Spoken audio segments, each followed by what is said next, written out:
14তম তারাবিহ। 14তম তারাবির পঠিতব্য অংশ হলো কোরআনের 17 নম্বর পারা। এ পারায় রয়েছে সূরা আম্বিয়া ও সূরা হজ।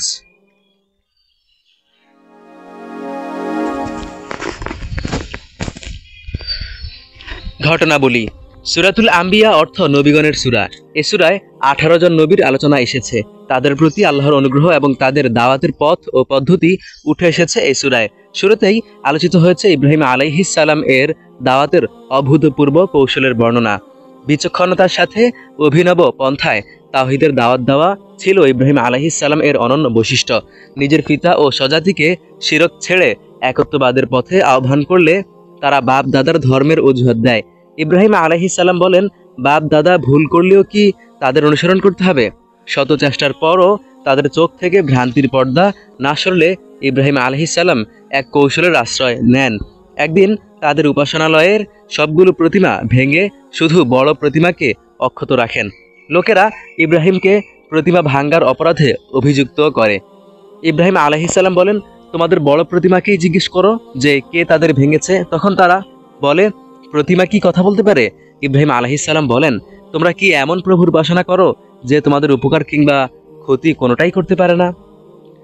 ইব্রাহিম আলাইহিস সালাম এর যুক্তির কাছে তারা হেরে যায় এবং ক্ষিপ্ত হয়ে তারা ইব্রাহিমকে অগ্নিকুণ্ডে নিক্ষেপ করে।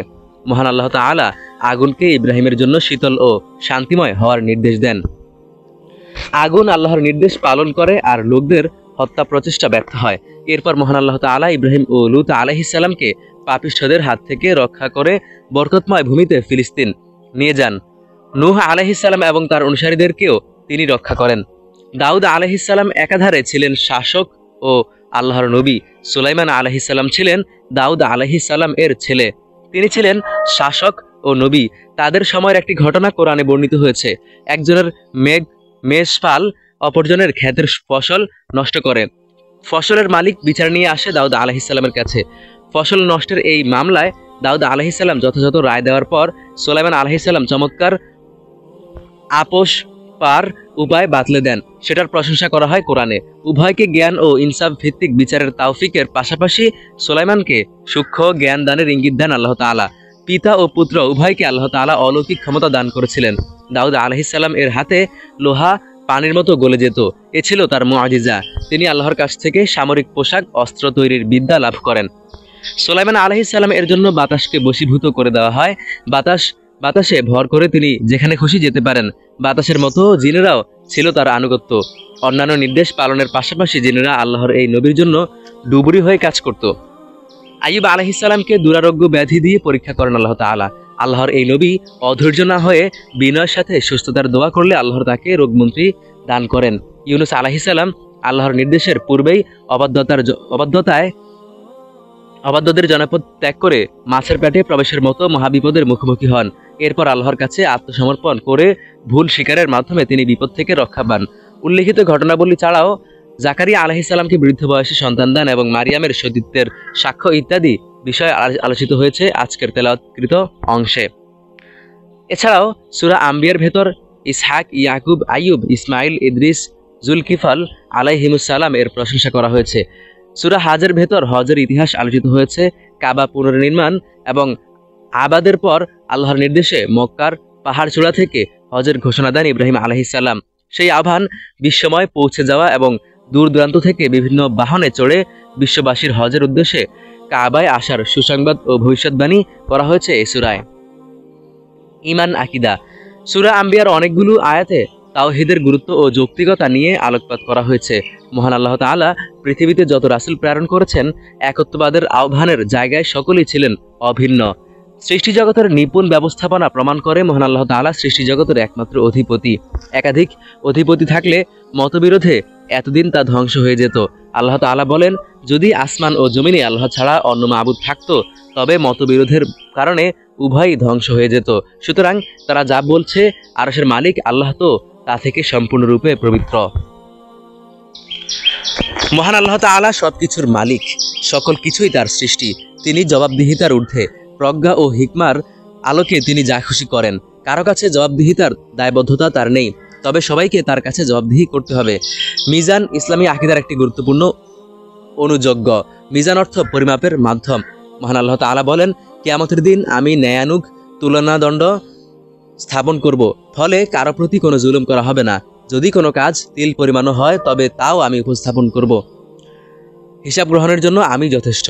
যারা পুনরুত্থানকে অসম্ভব মনে করেন, মহান আল্লাহ তাআলা তাদেরকে নিজেদের সৃষ্টি প্রক্রিয়া ও ক্রমবিকাশ সম্পর্কে গবেষণা করতে বলেছেন। মানুষকে তিনি মাটি থেকে সৃষ্টি করেছেন, এরপর ধাপে ধাপে শুক্রবিন্দু জমাট রক্ত থেকে মাংসপিণ্ডে পরিণত করেন, অতঃপর মাতৃগর্ভে নির্দিষ্ট সময় অবস্থানের পর শিশু হিসেবে ভূমিষ্ঠ করান, যেন পরিণত মানুষ হতে পারে। এই শিশুকে একটা সময় আবার বার্ধক্যে ফিরিয়ে নিয়ে যাওয়া হয়, যা অনেকটা শৈশবের মতোই। এছাড়া ভূমি শুকিয়ে নিষ্প্রাণ হলে আল্লাহ বৃষ্টিপাতের মাধ্যমে তাতে নবজীবন দান করেন। তখন সেই নিষ্প্রাণ ভূমি বৃক্ষরাজি ও গুল্মলতায় ভরে ওঠে। যিনি এই সুনিপুণ প্রক্রিয়ায় মানুষ সৃষ্টি ও নিষ্প্রাণ ভূমিতে প্রাণ সঞ্চার করেন, তার পক্ষে কি পুনরুত্থান অসম্ভব? আদেশ নিষেধ। একমাত্র আল্লাহর ইবাদত করা, মানুষকে সৎপথ প্রদর্শন, নিজে সৎকার্য সম্পাদন এবং সালাত কায়েম ও জাকাত আদায় করা, কোরবানিকৃত পশু হতে নিজেরা আহার করা এবং অভাবগ্রস্তদের আহার করানো, মানত পূর্ণ করা, কাবাঘর তাওয়াফ করা, প্রতিমা পূজার অপবিত্রতা থেকে দূরে থাকা, মিথ্যা কথা পরিহার করা, আল্লাহর কাছে আত্মসমর্পণ করা, বিনীত ও সৎকর্মশীলদের সুসংবাদ দেওয়া, রুকু সিজদা, রবের ইবাদত এবং সৎকর্ম করা, আল্লাহর রাস্তায় যথাযথভাবে জিহাদ করা, আল্লাহকে মজবুতভাবে অবলম্বন করা, আল্লাহর সাথে কাউকে শরিক না করা। বিধিবিধান। হজের নির্দেশ। কোরবানি ও মানত পূর্ণ করার বিধান নাজিল হয়েছে। কোরবানির গোশত নিজে আহার করা এবং ধৈর্যশীল অভাবী ও জানছাকারী অভাবীকে খাওয়ানো উত্তম। সূরা হজের শেষ আয়াতে ইসলামী ফিকহের গুরুত্বপূর্ণ একটি মূলনীতি বর্ণিত হয়েছে। সেটি হলো, মহান আল্লাহ দিনের মধ্যে এমন কিছু দেননি যার দ্বারা মানুষ সংকটে নিপতিত হতে পারে। এই মূলনীতির ভিত্তিতে ফকিহগণ বহু মাসআলা উদ্ঘাটন করেছেন। দীর্ঘদিনের ধৈর্যের নির্দেশনার পর নিপীড়িত মানুষের জন্য কাফেরদের বিরুদ্ধে যুদ্ধের প্রথম অনুমোদন। হালাল হারাম। কোরআন বর্ণিত হারামের তালিকা বাদে বাকি সব চতুষ্পদ জন্তু হালাল করা হয়েছে। কিয়ামত কতটা কাছে। সূরা আম্বিয়ার প্রথম আয়াতে হিসাবের দিন তথা কিয়ামত ঘনিয়ে আসা সত্ত্বেও সে ব্যাপারে মানুষের উদাসীনতা উল্লেখ করে বিস্ময় প্রকাশ করেছেন মহান আল্লাহ তাআলা। পৃথিবীর মোট আয়ুর তুলনায় কিয়ামত অতি সন্নিকটে, সেটা বলার অপেক্ষা রাখে না। প্রিয় নবী ওফাতের পর পৃথিবীর জন্য সবচেয়ে বড় ঘটনা হলো মহাপ্রলয় ও কিয়ামত। মহাপ্রলয় কেমন হবে? সূরা হজের প্রথম ও দ্বিতীয় আয়াতে বলা হয়েছে, মহাপ্রলয় ও কিয়ামতের কম্পন হবে পৃথিবীর ইতিহাসের মহা ঘটনা ও সাংঘাতিক বিষয়। সেদিন পৃথিবীর অবস্থা এমন ভয়ঙ্কর হবে, মা দুধের সন্তানকে ভুলে যাবে, গর্ভবতী নারীর গর্ভপাত হয়ে যাবে, মানুষ নেশাগ্রস্তদের মতো দিক বিদিক ছোটাছুটি করবে, অথচ তারা কেউই নেশাগ্রস্ত নয়। মূলত আল্লাহর আযাব খুবই কঠিন। ফজিলত ও মর্যাদা। কিয়ামতের দিন রাসূল সাল্লাল্লাহু আলাইহি সাল্লাম উম্মত সম্পর্কে সাক্ষ্য দেবেন যে তারা তার প্রতি ঈমান এনেছিল, আর তার উম্মত অন্যান্য নবীদের ব্যাপারে কোরআনে বর্ণিত ইতিহাসের সূত্রে সাক্ষ্য দিবে যে তারা আল্লাহর বাণী মানুষের নিকট পৌঁছে দিয়েছিলেন। এ থেকে উম্মতে মুহাম্মাদিয়ার শ্রেষ্ঠত্ব প্রমাণিত হয়। ঈমান ও নেক আমলকারীদের মর্যাদা ও পুরস্কার প্রসঙ্গে বলা হয়েছে, তারা জাহান্নামের আযাব থেকে দূরে থাকবে এবং জান্নাতের চিরস্থায়ী নিয়ামত ভোগ করবে। কিয়ামত দিনের দুশ্চিন্তা থেকে তারা মুক্ত থাকবে এবং ফেরেশতাদের অভ্যর্থনা লাভ করবে। আল্লাহ যাদেরকে অপছন্দ করেন, আল্লাহ বিশ্বাসঘাতককে, অকৃতজ্ঞ ব্যক্তিকে পছন্দ করেন না। জাহান্নামের ভয়াবহতা। আজকের তেলাওয়াতকৃত উভয় সূরার একাধিক স্থানে জাহান্নামের ভয়াবহতার চিত্র তুলে ধরা হয়েছে। এসব বিবরণ ঈমানদারদের ঈমানকে জাগ্রত করে। তিনি জগৎসমূহের জন্য রহমত। মহান আল্লাহ তাআলা মুহাম্মদ সাল্লাল্লাহু আলাইহি সাল্লামকে বিশ্ববাসীর জন্য অনুগ্রহের আধার ও রহমত হিসেবে প্রেরণ করেছেন। সুসংবাদ ও সতর্কতা। মুখবিদদের জন্য সুসংবাদ দেওয়ার নির্দেশ দিয়েছেন আল্লাহ তাআলা। মুখবিদ হলেন তারা, আল্লাহর স্মরণে যাদের অন্তর বিগলিত হয়, যারা বিপদ আপদে ধৈর্য ধারণ করে, সালাত কায়েম করে এবং আল্লাহর দেওয়া রিজিক থেকে আল্লাহর সন্তুষ্টির উদ্দেশ্যে ব্যয় করে।